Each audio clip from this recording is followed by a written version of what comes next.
नाज़रीन, कंबर शहदादकोट ज़िले में ज़मीन की सतह का 50 फुट ऊंचाई ते वाक़े हाजी खान मरी जो तारीख़ी कुबो ज़बून हाली जो शिकार है।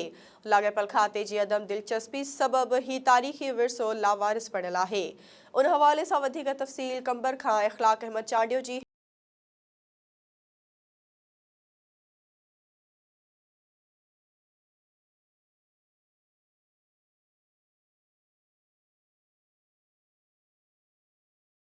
सिंध जो ज़िलो कंबर शहदादकोट एक तारीख़ी हैसियत जो हामिल है। कंबर शहर का 60 किलोमीटर के फासले ते मियाँ गुन जाबुलू इलाके के बरसा ज़मीन का 50 फुट मथे टकीरीअ ते मौजूद अरगुनन से लड़ाई कंदे शहीद थींदड़ सिपाही सालार कमांडर हाजी खान मरी जो मकबरो मौजूद है, जेको काफ़ी 100 सालन का पुरानो मकबरो खस्ता हाली जो शिकार थी वियो है। हिते मानू सिंध बलोचिस्तान और पंजाब का काफ़ी इलाइक़नि मां मानू ईंदा आहिनि। हाजी खान मरी जे कब्बे ते दुआऊं घुरी वेंदा आहिनि ऐं सैर तफ़री करण लाइ बि ईंदा आहिनि। हितां जे फ़कीर वज़ीर अली मूजिब हाजी खान मरी बलोचिस्तान जे इलाइक़े कहान कोलू खां आयो आहे।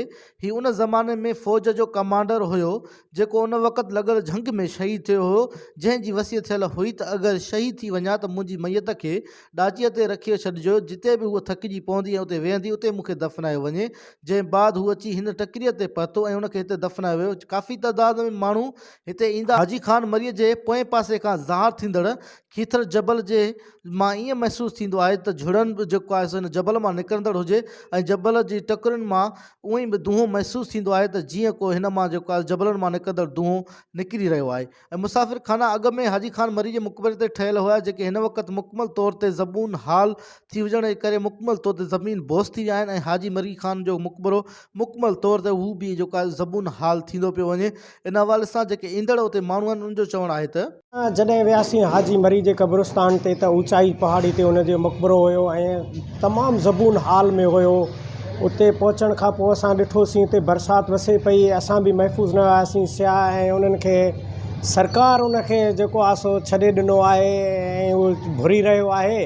असां सिंध सरकार खां पुरज़ोर अपील था कयूं त हीउ वॾो मक़बरो आहे ऐं हीउ हिकु जर्नैल हुयो जंहिं फ़ौजनि खे काह जे लाइ जेको आहे सो रखियो वियो हुयो ऐं उहो शहीद थी वियो ऐं उन जर्नैल जे मक़बरे खे बचाइण जे लाइ ऐं नए सिर तामीर करे ॾिनो वञे त असां सियाहनि खां तकलीफ़ ख़तमु थी वेंदी। बणायूं मुसाफ़िर खानो ठहिरायूं, माण्हू वेचारा ॿाहिरों जा खुशदार जा ईंदा आहिनि, करू जा ईंदा आहिनि, होॾों साईं नवाब शाह जा मरी ईंदा आहिनि त बि वेचारा अचे हिते रहाश कंदा आहिनि। पर ॾुखियो वक़्तु हिननि जो गुज़रंदो आहे, फिटी वियो आहे। हिन खे असां इहो मुतालबो था कयूं त रहाश जो हंधु आहे माण्हुनि जे मुसाफ़िरनि जो, इनखे बणाए असांखे मदद कनि। इहा हुकूमत सिंध ऐं ज़िले इंतज़ामिया समेत सक़ाफ़त खाते खे घुर्जे त हिन तारीख़ी मक़बरनि जी रिपेयरिंग कराई वञे ऐं बुनियादी सहूलियतूं मुयसरु कयूं ॾिनियूं वञनि त जीअं ईंदड़ माण्हुनि खे तकलीफ़ सां मुंहुं न ॾियणो पइजी रहे। कैमरामैन मुमताज़ शाहबरानी सां गॾु अख़लाक़ मंद चांडियो, SS